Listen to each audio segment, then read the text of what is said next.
आइए भक्तों, आज सुनते हैं रमा एकादशी व्रत की कथा एवं महत्व।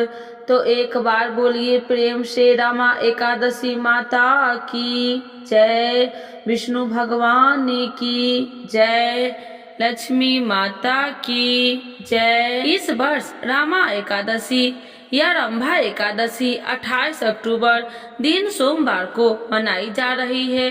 प्रति वर्ष कार्तिक कृष्ण एकादशी के दिन पड़ने वाली यह एकादशी धार्मिक ग्रंथों के अनुसार दीपावली से पहले आती है, जो बहुत महत्व की मानी जाती है। रमा एकादशी व्रत का महत्व। धार्मिक मान्यताओं के अनुसार रमा एकादशी भगवान श्री विष्णु को सभी व्रतों में सबसे अधिक प्रिय है। रमा एकादशी को पुण्य कार्य करने के लिए बहुत महत्वपूर्ण दिन माना गया है। पद्म पुराण के वर्णन मिलता है कि जो भक्त सच्चे मन से रमा एकादशी का उपवास रखता है उसे वैकुंठ धाम की प्राप्ति होती है और सभी समस्याओं से मुक्ति भी मिलती है। इस दिन भगवान श्री हरि और माता लक्ष्मी का एक साथ पूजन करने से इसका महत्व और भी बढ़ जाता है। जनमानस में इस पर्व को रंभा एकादशी के नाम से भी जाना जाता है। धार्मिक ग्रंथों के अनुसार यह व्रत वैकुंठ धाम की प्राप्ति दिलाने वाला भी माना जाता है। हिंदू धर्म में इसे सबसे शुभ और महत्वपूर्ण एकादशी माना गया है। यह कार्तिक कृष्ण एकादशी यानी दीपावली के 4 दिन पहले पड़ती है। पौराणिक ग्रंथों के अनुसार भगवान श्री कृष्ण ने रमा एकादशी के बारे में धर्मराज युधिष्ठिर से कहा था कि इस एकादशी का सच्चे मन से व्रत करने से वाजपेयी यज्ञ के बराबर फल मिलता है। रमा एकादशी व्रत की कथा। तो एक बार बोलिए प्रेम से विष्णु भगवान की जय, लक्ष्मी माता की जय। रंभा एकादशी व्रत की पौराणिक कथा के अनुसार प्राचीन काल में मुचकुंद नाम का एक राजा था। उसकी इंद्र के साथ मित्रता थी और साथ ही यम, कुबेर, वरुण और विभीषण भी उसके मित्र थे। यह राजा बड़ा धर्मात्मा, विष्णु भक्त और न्याय के साथ राज करता था। उस राजा की एक कन्या थी जिसका नाम चंद्रभागा था। उस कन्या का विवाह चंद्रसेन के पुत्र शोभन के साथ हुआ था। एक समय वह शोभन ससुराल आया। उन्हीं दिनों जल्दी ही पुण्यदायिनी एकादशी रमा भी आने वाली थी। जब व्रत का दिन समीप आ गया तो चंद्रभागा ने मन में यह सोच उत्पन्न हुआ कि मेरे पति अत्यंत दुर्लभ है और मेरे पिता भी आज्ञा अति कठोर है। 10वीं को राजा ने ढोल बजाकर सारे राज्य में यह घोषणा करवा दी कि एकादशी को भोजन नहीं करना चाहिए। ढोल की घोषणा सुनते ही शोभन को अत्यधिक चिंता हुई और उसने अपनी पत्नी से कहा कि हे प्रिय, अब क्या करना चाहिए? मैं किस प्रकार भी भूख सहन नहीं कर सकूंगा। ऐसा उपाय बताओ कि जिससे मेरे प्राण बच सके, अन्यथा मेरे प्राण अव्यर्थ चले जाएंगे। चंद्रभागा कहने लगे कि हे स्वामी, मेरे पिता के राज्य में एकादशी के दिन कोई भी भोजन नहीं करता। हाथी, घोड़ा, ऊंट, बिल्ली, गौ आदि भी ऋण, अत्र, जल आदि ग्रहण नहीं कर सकते। फिर मनुष्य का तो कहना ही क्या है। यदि आप भोजन करना चाहते हैं तो किसी दूसरे स्थान पर चले जाइए, क्योंकि यदि आप यहीं रहना चाहते हैं तो आपका अभ्यास व्रत करना पड़ेगा। यह ऐसा सुनकर शोभन कहने लगा कि हे प्रिय, मैं अभ्यास व्रत करूंगा, जो भाग्य में होगा वह देखा जाएगा। इस प्रकार से विचार कर शोभन ने व्रत रख लिया और भूख व प्यास से अत्यंत पीड़ित होने लगा। जब सूर्य नारायण अस्त हो गए और रात्रि को जागरण का समय आया तो वैष्णवों को अत्यंत हर्ष देने वाला था, परंतु शोभन के लिए अत्यंत दुखदायी हुआ। प्रातः काल होते शोभन के प्राण निकल गए।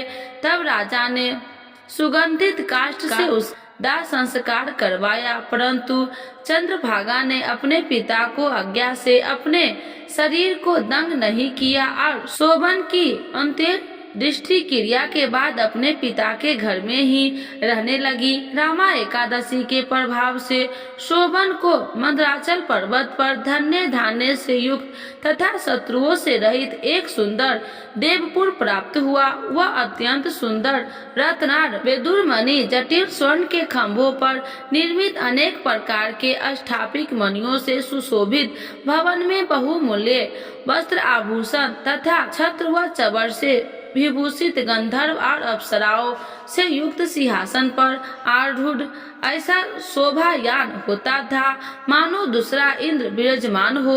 एक साथ मुचुकुंद नगर में रहने वाले एक शोभा शर्मा नामक ब्राह्मण तीर्थ यात्रा करता हुआ घूमता घूमता उधर जा निकला और उसने शोभन को पहचान कर ही यह तो राज्य का जमाई शोभन है उसके निकट गया। शोभन भी उसे पहचान कर अपने आसन से उठकर उसके पास आया और प्रणाम आदि करके कुशल प्रश्न किया। ब्राह्मण ने कहा कि राजा मुचुकुंद और आपकी पत्नी कुशल है। नगर में भी सब प्रकार के कुशल है, परंतु हे राजन, हमें आश्चर्य हो रहा है कि आप अपना वृत्तांत कहिए कि ऐसा सुंदर नगर जो न कभी देखा न सुना आपको कैसे प्राप्त हुआ। तब शोभन बोला कि कार्तिक मास कृष्ण की रमा एकादशी का व्रत करने से मुझे यह नगर प्राप्त हुआ है, परंतु यह अस्थिरता है, यह स्थिर हो जा ऐसा उपाय कीजिए। ब्राह्मण कहने लगे कि हे राजन, यह स्थिर क्यों नहीं है और कैसे स्थिर हो सकता है, आप बतलाइए, फिर मैं अवश्य मैं वह आपका उपाय करूंगा। मेरी इस बात को आप मिथ्या न समझिए। शोभन ने कहा कि मैंने इस व्रत को श्रद्धा रहित होकर किया है, अतः यह सब कुछ अस्थिर है।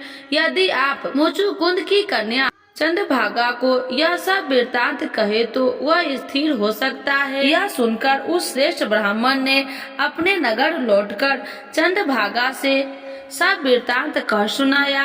ब्राह्मण के वचन सुनकर चंद्रभागा बड़ी प्रसन्न से ब्राह्मण से कहने लगे कि हे ब्राह्मण, ये सब बातें आपने प्रत्यक्ष देखी है या स्वप्न की बातें कर रहे हैं। ब्राह्मण कहने लगे कि हे पुत्री, मैंने वन में तुम्हारे पति को प्रत्यक्ष देखा है, साथ ही किसी से विजय न हो ऐसा देवताओं के नगर के समान उनका नगर भी देखा है।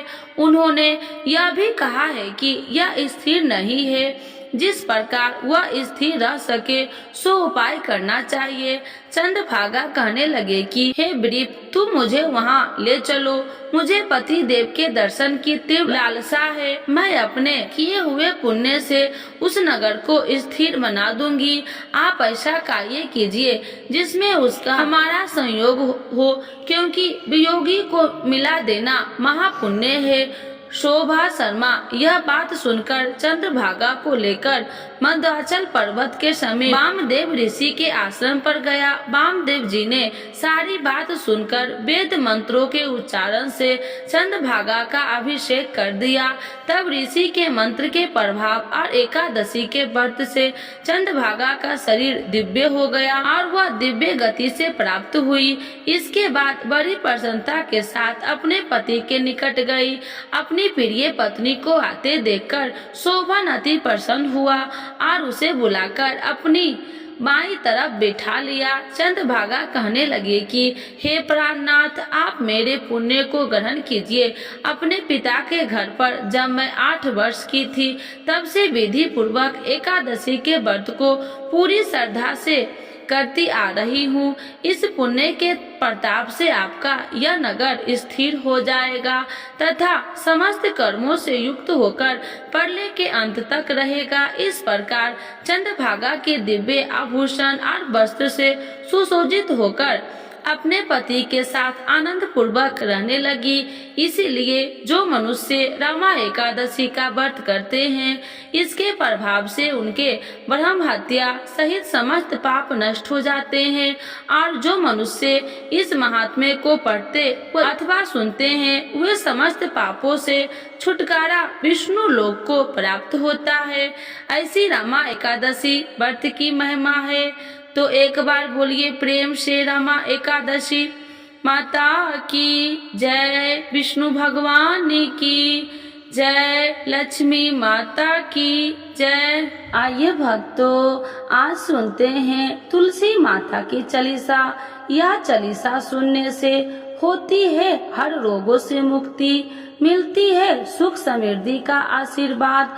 तो एक बार बोलिए प्रेम से विष्णु भगवान की जय, तुलसी माता की जय, भगवती माता की जय। श्री तुलसी महारानी करु विनय सिरनाय, जो मम हो संकट विकट दीजे मात नसाय। नमो नमो तुलसी महारानी, महिमा अमित न जाए बखानी। दियो विष्णु तुमको सम्माना, जग में छायो सुयस महाना। विष्णु प्रिय जय जयंती भवानी, तिहु लोक की हो सुख खानी। भगवत पूजा करे जो कोई, बिना तुम्हारे सफल न हो। जिन घर तब नहीं होए निवासा, उस पर करे विष्णु नहीं वासा। करे सदा जो तब नित्य सुमरन, ते ही के काज होए सब पूरन। कार्तिक मास महात्म्य तुम्हारा, जाको जानत सब संसारा। तब पूजन जो करे कुमारी, पावे सुंदर वर सुकुमारी। करे जो पूजा नित प्रति नारी, सुख संपत्ति से होए सुखारी। वृद्धा नारी करे जो पूजन, मिले भक्ति होवे पुलकित मन। श्रद्धा से पूजे जो कोई, भवनिधि से तर जावे सोई। कथा भागवत यज्ञ करावे, तुम बिन नहीं सफलता पावे। छायो तब प्रताप जग भारी, ध्यावत तुम्हि सकल चितधारी। तुम्हि मात यत्र तंत्र में, सकल काज सीधे होवे क्षण में। औषधि रूप आप हो माता, सब जग में तब यश विख्याता। देव ऋषि मुनि और तपधारी, करत सदा तब जय जयकारी। वेद पुराणन तब यश ज्ञाया, महिमा अगम पार नहीं पाया। नमो नमो जय सुख कारिणी, नमो नमो जय दुख निवारिणी। नमो नमो सुख संपत्ति देनी, नमो नमो अख काटन छेनी। नमो नमो भक्तन दुख हरनी, नमो नमो दुष्टन मद छेनी। नमो नमो भव पार उतारिणी, नमो नमो परलोक सुधारिणी। नमो नमो निज भक्तन उबारिणी, नमो नमो जन काज सवारिणी। नमो नमो जय कुमति नशावनी, नमो नमो सब सुख उपजावनी। जयति जयति जय तुलसी माई, ध्याऊ तुमको शीश नवाई। निर्जन जानी मोहि अपनाओ, बिगड़े काज आप बनाओ। करूँ विनय मैं माते तुम्हारी, पूरन आशा करूँ हमारी। शरण चरण कर जोड़ी मनाओ, निस दिन तेरे ही गुण गाऊं। करहु मात यश अब मोह पर दाया, निर्मल होए सकल मम काया। मांगू मात या वर दीजे, सकल मनोरथ पूरन कीजे। जानू नहीं कुछ नेम उचारा, क्षमहु मात अपराध हमारा। 12 मास करे जो पूजा, ताशम जग में और न दूजा। प्रथम ही गंगा जल मंगवावे, फिर सुंदर स्नान करावे। चंदन अक्षत पुष्प चढ़ावे, धूप दीप नैवेद्य लगावे। करे आचमन गंगा जल से, ध्यान करे हृदय निर्मल से। पाठ करे फिर चालीसा की, स्तुति करे माते तुलसी की। यह विधि पूजा करे हमेशा, ताके तन नहीं रहे कलेशा। करे मास कार्तिक का साधन, शोभे नित्य पवित्र सिद्ध होई जाई। है यह कथा महासुखदाई, पढ़े सुने सो भव तर जाई। यह श्री तुलसी चालीसा, पाठ करे जो कोई। गोविंद सो फल पावही, जो मन इच्छा होई। तो एक बार बोलिए प्रेम से विष्णु भगवान की जय, तुलसी माता की जय, भगवती माता की जय, सर्व देवी देवताओं की जय।